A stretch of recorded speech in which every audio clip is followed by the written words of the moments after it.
Muy buenos días, muy buenas tardes o muy buenas noches. Mi nombre es Eduardo David Mendoza Yesca y este es mi videoexamen para la materia de Romanos del Diplomado en Apologética del Instituto de Estudios Superiores Eternity.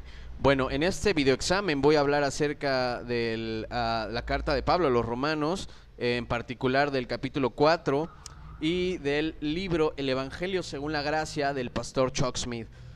Obviamente este libro está basado en el libro de Romanos. Y bueno, me gustaría comenzar platicándoles o contándoles acerca de esta carta, dar un pequeño contexto.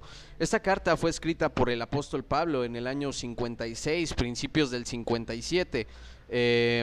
Esta carta, bueno, fue escrita, dictada por el apóstol Pablo a Tercio, el escribano de la carta, mientras se encontraba rumbo a la iglesia de Jerusalén a dejar una ofrenda.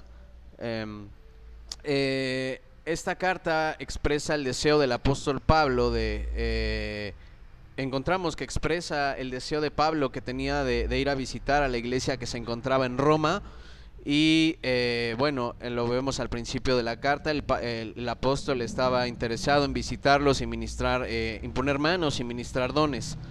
Ahora, lo importante o lo relevante de esta carta también que podemos advertir es que la iglesia que se encuentra en Roma es una iglesia de no judíos. El apóstol Pablo fue encomendado por el Señor a las personas no judías a irles a compartir el evangelio de Jesucristo.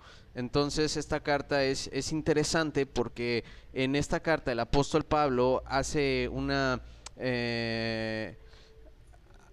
explicación muy clara acerca de qué es el pueblo gentil, de qué significa que el Dios de la Biblia se revele a los no judíos por medio de su Espíritu Santo y a través de su Evangelio. Es muy interesante ver esto porque, para el contexto de Pablo, un judío, dice la Biblia, hebreo de hebreos, dice de sí mismo él, el menor de todos los apóstoles, también dice él, de sí mismo, se dirige hacia una iglesia de la cual jamás ha visitado. Sin embargo, es bien sabido y bien conocido de él, de que hay un fruto, hay una iglesia, y pues la intención es explicar cuál es el origen de este mensaje. Y cuál es el papel de la iglesia y de los creyentes en el contexto de Dios. Me gustaría también arrancar con el capítulo 4, voy a darle lectura. Y en el capítulo 4 el apóstol Pablo está hablando acerca del ejemplo de Abraham. Nuevamente está colocando una explicación acerca de cuál es el origen y cuál es la mecánica de Dios para revelarse al hombre. Comienzo con la lectura del capítulo 4. Dice: ¿qué pues diremos que halló Abraham nuestro padre según la carne? Porque si Abraham fue justificado por las obras, tiene de qué gloriarse, pero no para con Dios, porque ¿qué dice la Escritura? Creyó Abraham a Dios y le fue contado por justicia. Pero al que obra no se le cuenta el salario como gracia, sino como deuda. Mas al que no obra, sino cree en aquel que justifica al impío, su fe le es contada por justicia. Como también David habla de la bienaventuranza del hombre a quien Dios atribuye justicia sin obras, diciendo: bienaventurados aquellos cuyas iniquidades son perdonadas y cuyos pecados son cubiertos. Bienaventurado el varón a quien el Señor no inculpa de pecado.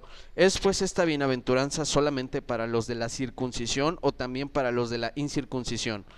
Porque decimos a Abraham le fue contada la fe por justicia. ¿Cómo pues le fue contada? Estando en la circuncisión o en la incircuncisión. No en la circuncisión, sino en la incircuncisión. Y recibió la circuncisión como señal, como sello de la justicia de la fe que tuvo estando aún incircunciso, para que fuese padre de todos los creyentes no circuncidados, a fin de que también ellos la fe les sea contada por justicia, y padre de la circuncisión para los que no solamente son de la circuncisión, sino también sino que también siguen las pisadas de la fe que tuvo nuestro padre Abraham antes de ser circuncidado. Porque no por la ley fue dada a Abraham o a su descendencia la promesa de que sería heredero del mundo, sino por la justicia de la fe.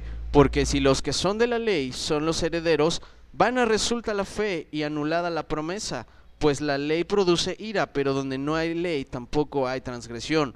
Por tanto, es por fe para que sea por gracia, a fin de que la promesa sea firme para toda su descendencia, no solamente para los que para la que es de la ley, sino también para la que es de la fe de Abraham, el cual es padre de todos nosotros. Como está escrito, te he puesto por padre de muchas gentes, delante de Dios a quien creyó, el cual da vida a los muertos y llama las cosas que no son como si fuesen.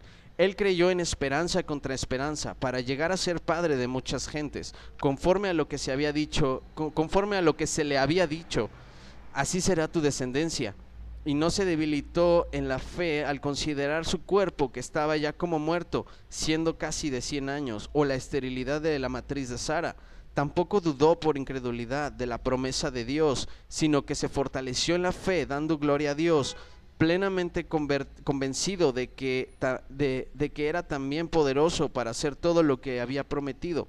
Por lo cual también su fe le fue contada por justicia. Y no solamente con respecto a él se escribió que le fue contada, sino también con respecto a nosotros, a quienes ha de ser contada. Esto es, a los que creemos en el que levantó de los muertos a Jesucristo, Señor nuestro, el cual fue entregado por nuestras transgresiones y resucitado para nuestra justificación. Wow. Qué increíble pasaje acabamos de revisar aquí en el capítulo 4. Sin duda está lleno de nombres, de personajes, de conceptos y situaciones que para nosotros el día de hoy pues sería como suenan un poco extraños o no tienen realmente como mucha sustancia o mucho peso por nuestro contexto cultural. Lo mismo sería para la iglesia que está en Roma. Por ejemplo, hablar de la circuncisión para nosotros sería hablar de una intervención quirúrgica practicada a algún varón por alguna cuestión de salud o de higiene. Y bueno, eso significaría para nosotros el día de hoy. La iglesia de Roma pues seguramente vería como una acción como muy extrema en este caso. Hablar de Abraham para nosotros es hablar, sí, del patriarca de la nación de Israel, pero bueno, o sea, fue lejos de ser como una figura contundente, sería como más bien un personaje histórico. Lo mismo sería la misma línea de pensamiento podrían tener los que estaban en la iglesia de Roma en ese momento. Y bueno, Pablo nos explica claramente, por ejemplo, qué es la circuncisión. La circuncisión en el verso 11 dice que y recibió la circuncisión como señal, como sello de la justicia de la fe que tuvo estando aún incircunciso, para que fuese padre de todos los creyentes no circuncidados, a fin de que también a ellos la fe les sea contada por justicia. Bueno, para un judío, es decir, para Pablo o para cualquier judío que hoy en día estudie las escrituras, pues sin duda Abraham representa el personaje en el Antiguo Testamento, y la circuncisión representa la señal, el distintivo que Dios tendría para con un judío, el distintivo, como vemos aquí, que tendría una persona que tiene una relación con Dios. Eso entendería un judío. Pero bueno, vamos a ver precisamente qué es lo que Pablo nos está queriendo decir con esto. Nos está abriendo una puerta hacia un nuevo significado de la circuncisión. Como vemos en el verso 11, que es el verso donde quisiera partir un poco desesbozo. No, desesbozo no, sería esta explicación. Dice, y recibió la circuncisión como señal, como sello de la justicia de la fe que tuvo estando aún incircunciso. Entonces, este capítulo 4, la sustancia es la fe, la justificación que es por la fe, la justificación que es por creer lo que Dios está diciendo. Realmente está desechando un sistema de obras el apóstol Pablo nos está diciendo que para Dios pues realmente no es tanto el hecho de hacer, sino el hecho de creer en lo que Él está diciendo, y bueno, por consecuencia viene la acción. Retomando un poco lo que dice acerca de Abraham, de que creyó Abraham y su fe le fue tomada por justicia, pues lo coloca a Abraham en Ur de los Caldeos, cuando de repente Dios le llama a salir de en medio de su casa, de en medio de su familia, y le llama a una tierra que él no conocía, le llama a un lugar el cual pues ciertamente pues jamás él había estado, pero le creyó a Dios, y en esto Dios se agradó y le justificó. Y bueno, lo expresa un poco mejor el salmista aquí en el verso 6, cuando dice, como David habla de la bienaventuranza del hombre a quien Dios atribuye justicia sin obras, diciendo, bienaventurado aquellos cuyas iniquidades son perdonadas y cuyos pecados son cubiertos, bienaventurado el varón a quien el Señor no inculpa de pecado. Feliz el hombre aquel que Dios halla sin pecado. Y bueno, esto nos tiene que mover y sacudir definitivamente nuestra idea de cómo relacionarnos con Dios.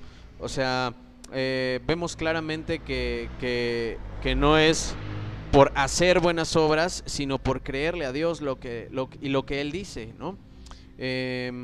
Sin duda esto hay que chocar con nuestro concepto de autojustificación. Es decir, nosotros tendemos a pensar que entre más obras buenas hagamos, tenemos más a nuestro favor en una circunstancia determinada, y no es así delante de Dios. Entonces tenemos que ver que no importa cuánto leamos nuestras Biblias, no importa a cuántos abuelitos ayudemos a cruzar las calles, no importa cuánto bien hagamos en este mundo, eso no nos va a traer justificación. No es algo que, o sea, no, Dios no está diciendo, haz lo que quieras, simplemente cree en mí. No, lo que aquí estamos viendo es, creo en Dios, y porque creo en Dios hago tales obras. Porque tales obras delante de Dios no son más ni son menos, sino Dios ya ha dicho algo. Y bueno, aquí esta justificación para nosotros y para la iglesia que estaba en Roma recae completamente en la persona de Jesucristo. Es decir, Dios nos hace aceptos delante de Él, no por, nuevamente regreso a la cuestión medular de esto, que no es por cuánto bien o por cuán buena persona soy, o Dios no dice, ay, esta persona, si me conociera, sería una mejor persona. Dios no está buscando una mejor persona, Dios me está buscando tal y como soy, porque Él quiere conocerme, porque Él quiere acercarme a Él, y porque Él me justifica delante de Él a través de nuestro Señor Jesucristo. Lo vemos en el último verso, dice, hablando bueno, leo desde el 24, sino también con respecto a nosotros, a quienes ha de ser contado esto es a los que creen en el que levantó de los muertos a Jesús, Señor nuestro, el cual fue entregado por nuestras transgresiones y resucitado para nuestra justificación.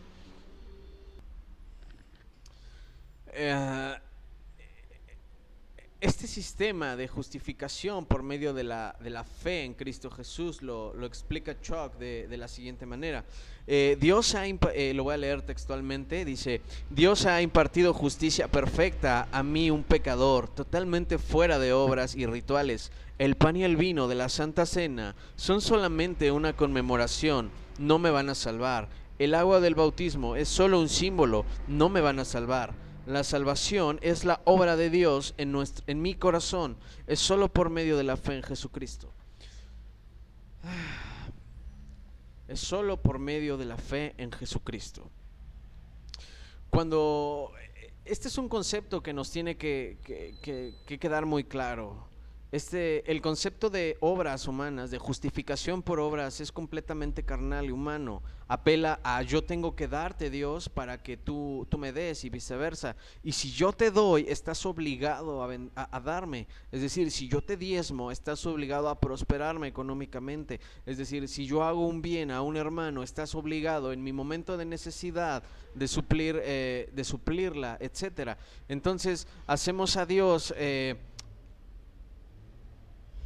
un ídolo o un cajero automático, donde nosotros en ese en el banco nosotros tenemos que tener una cuenta con fondos para que uno vaya al cajero automático y pueda disponer del efectivo.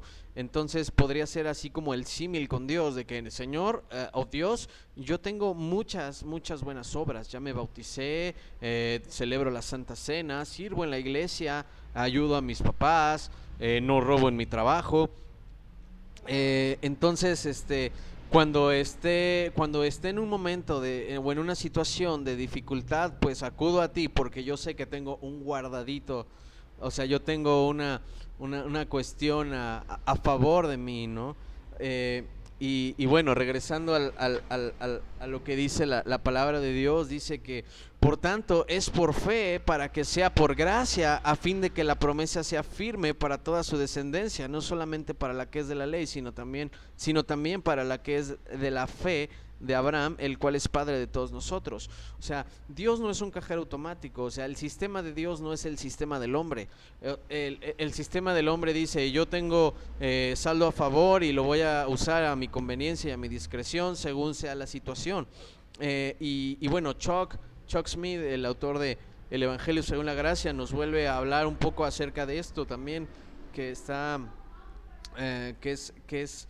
nos coloca un ejemplo. Dice, lo leo textualmente, dice: cuando trabajo para un jefe, él está legalmente obligado a pagar mi sueldo, pero una relación correcta con Dios es un regalo que yo no puedo y nunca mereceré. Este regalo demuestra la gracia de Dios al darme lo que yo nunca me podría ganar, justicia perfecta. Y solamente Dios nos puede dar esta perfecta justificación por medio de su Hijo Jesucristo. Ahora,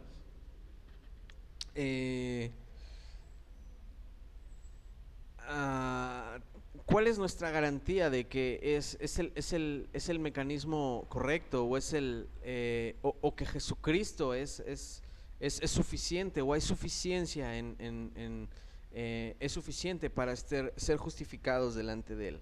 Pues bueno, vamos al verso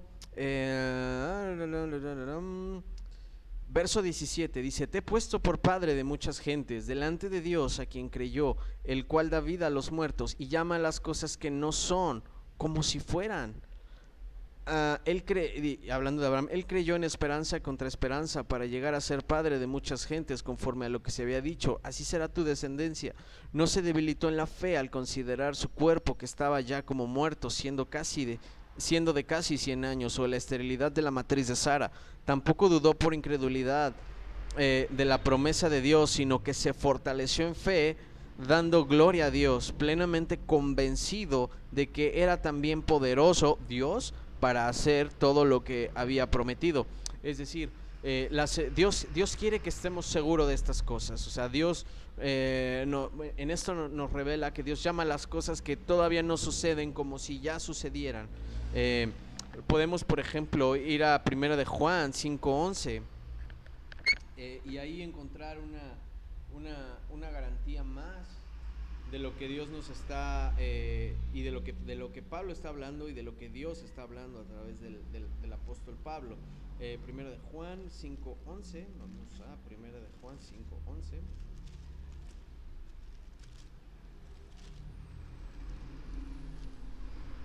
Dice: y este es el testimonio, que Dios nos ha dado vida eterna, y esta vida está en su Hijo. Y el que tiene al Hijo tiene la vida, y el que no tiene al Hijo de Dios no tiene la vida. Lo vuelvo a repasar porque es de suma importancia. Nuevamente, Dios nos da garantías de estas cosas. Dios nos da su palabra, diciendo en el primero de Juan 5:11, y este es el testimonio, que Dios nos ha dado vida eterna, y esta vida está en su Hijo. El que tiene al Hijo tiene la vida, al que no tiene el Hijo no tiene la vida. Entonces, qué importante es para nosotros tener por ciertas y firmes las palabras que salgan de la boca de Dios. Eso tiene que ser para nosotros suficiente. Y ver en Jesucristo, el, el ver en la persona de Jesucristo la satisfacción de Dios, de su justicia en Jesucristo. Es decir, todos mis pecados, todos mis faltas, toda mi naturaleza corrupta, toda mi vanidad, mi incredulidad, todo lo que es de alguna manera no acepto delante de Dios, recayó en la persona de Jesucristo. Dios le atribuyó a él mi pecado y él fue a la cruz y él pagó el precio de mi pecado. Y es por esto que a través de Jesucristo estoy de pie delante de Dios justificado. Volvemos a lo que dice el salmista. Felicísimo el hombre a quien Dios no le atribuye pecado. Eso está en el verso 7. Bienaventurados aquellos cuyas iniquidades son perdonadas y cuyos pecados son cubiertos. Bienaventurado el varón a quien el Señor no inculpa de pecado. Bueno, entonces, y en resumen podemos ver que este capítulo 4 de la epístola de Pablo a los Romanos nos habla del diseño de Dios, de lo que Dios ha establecido para relacionarnos correctamente con Él. Nos habla acerca de que nuestras obras no son la causa, sino la consecuencia de la obra de Dios en nuestras vidas, y que nuestra salvación es segura. Que desde Abraham, y vemos en esto también que desde Abraham Dios estaba pensando en nosotros, los que no somos de la circuncisión, nosotros los gentiles que hemos creído en el nombre de su Hijo Jesucristo. Y finalmente, para nosotros los que hemos alcanzado esta gracia y esta misericordia de parte de Dios, pues nos gozamos y nos alegramos en Jesucristo, pues en Él hallamos nuestra justificación, en Él hallamos gozo, esperanza, hallamos la vida misma, hallamos nuestra plenitud en Cristo Jesús. Y pues bueno, es necesario invitar a aquellos que pues no tengan esta perspectiva clara o tengan alguna inseguridad con respecto a esta esperanza, pues invitarlos a creer en lo que Dios ha dicho y ha hecho a través de su Hijo Jesucristo, y lo que ha dicho a través de su palabra. Y pues bueno, he aquí un repaso de lo que ha sido el capítulo 4 de la carta de Pablo a los Romanos. Y pues no me queda más que agradecer su atención y agradecer a mi profesora Rosy Bazán, y también directora del Instituto de Estudios Superiores Eternity, a mi pastor Jaime Food, y bueno, a todos mis compañeros que me han acompañado a lo largo de este diplomado. Gracias, amigos, hermanos, les amo.